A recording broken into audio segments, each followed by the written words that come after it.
Enlighten এএটি এর আজকের পর্বে আমরা অনুশীলনী ৭.১-এর ৩ নং প্রশ্নের সমাধান করব। তাহলে চলো শুরু করা যাক। ৩ নং প্রশ্নটি হচ্ছে, একটি ত্রিভুজের ভূমি সংলগ্ন দুইটি কোণ এবং শীর্ষ থেকে ভূমির উপর অঙ্কিত লম্বের দৈর্ঘ্য দেওয়া আছে, ত্রিভুজটি আঁকো। এখানে ভূমি সংলগ্ন দুইটি কোণের কথা বলা হয়েছে এবং শীর্ষ থেকে ভূমির উপর অঙ্কিত লম্বের দৈর্ঘ্য দেওয়া আছে, আমাদেরকে ত্রিভুজটি আঁকতে হবে। তো আমরা বিশেষ নির্বাচনের ক্ষেত্রে এখানে লিখে নিছি যে মনে করি একটি ত্রিভুজের ভূমি সংলগ্ন দুইটি কোণ, কোণ এক্স হচ্ছে 60 ডিগ্রি ও কোণ ওয়াই হচ্ছে 45 ডিগ্রি এবং শীর্ষ থেকে ভূমির উপর অঙ্কিত লম্বের দৈর্ঘ্য এ হচ্ছে 5 সেন্টিমিটার দেওয়া আছে, ত্রিভুজটি আঁকতে হবে। এখানে এই পরিমাণগুলো আমরা আমাদের মতো করে নিয়েছি। এখানে এই পরিমাণগুলো নিয়ে তোমাদের কোনো টেনশন করার দরকার নেই। প্রশ্নের মধ্যে মানে পরীক্ষার যে প্রশ্ন থাকবে ওই প্রশ্নের মধ্যে অবশ্যই এদের মান দেওয়া থাকবে, এই মানগুলো ধরে তোমরা ত্রিভুজটি অঙ্কন করবে। তো চলো আমরা এটা অঙ্কন করে ফেলি। এর জন্য প্রথমে আমরা দুইটি কোণ, একটি হচ্ছে 60 ডিগ্রি এবং একটি হচ্ছে 45 ডিগ্রি, এছাড়া একটি লম্বের দৈর্ঘ্য দেওয়া আছে, এটা হচ্ছে 5 সেন্টিমিটার। এখানে এই 0 থেকে ধরে আমরা এই 5 সেন্টিমিটার পর্যন্ত নিয়ে নিব। তাহলে এটা হচ্ছে ভূমির দৈর্ঘ্য, যার মান হচ্ছে 5 সেন্টিমিটার। এবং এখানে আমরা এই চাঁদা ব্যবহার করে 60 ডিগ্রি এবং 45 ডিগ্রি কোণ অঙ্কন করে নিব। এই হচ্ছে 60 ডিগ্রি এবং 45 ডিগ্রির ক্ষেত্রে আমরা এখানে এই হচ্ছে 40, এ হচ্ছে 45 ডিগ্রি কোণ অঙ্কন করে নিলাম। তাহলে এটা হচ্ছে, এটাকে আমরা দিব হচ্ছে কোণ এক্স, এটা হচ্ছে কোণ ওয়াই, এটা হচ্ছে 60 ডিগ্রি, এটা হচ্ছে 45 ডিগ্রি। এবার আমরা এই উপাত্তগুলো ব্যবহার করে ত্রিভুজ অঙ্কন করব। এখন এখানে দেখেন, এখানে বলা হয়েছে অঙ্কিত লম্বের দৈর্ঘ্য। তো এই ত্রিভুজটি অঙ্কন করার ক্ষেত্রে আমাদেরকে প্রথমে এই লম্বালম্বিভাবে যে কোনো রশ্মি এ জি নিলাম। এবার এই জি থেকে এই যে উচ্চতা রয়েছে একটা অংশ কেটে নিব। এটার নাম মনে করে আমরা দিলাম হচ্ছে এডি। এবার এই এ এবং ডি বিন্দুতে আমরা এখানে দুইটি লম্ব আঁকবো, এখানে একটা, এখানে একটা। এটার জন্য আমরা কি করব, এইখানে এখান থেকে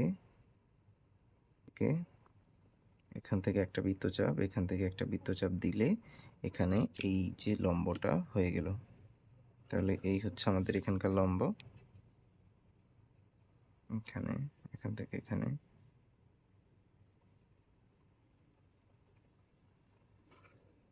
প্রথমে যে কোনো একটি রশ্মি এজি নিলাম, এজি থেকে উচ্চতা এ সমান করে এডি কেটে নিছি। এখানে একটা লম্ব আঁকছি, এটার নাম আমরা দিতে পারি পি কিউ, আর এটার নাম আমরা দিতে পারি হচ্ছে এম এবং এন।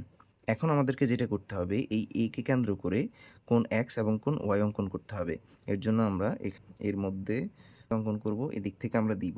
এই বৃত্তচাপটিকে আমরা এটার সাথে অ্যাডজাস্ট করব না, কারণ এর দেখা যায় তোমরা যদি এটার সাথে অ্যাডজাস্ট করো, তোমরা কি এখান থেকে মাপটা নিয়ে নিবা। তো আমরা এটার সাথে অ্যাডজাস্ট না করে আমরা কি করব, এখান থেকে বৃত্তচাপটা আঁকবো।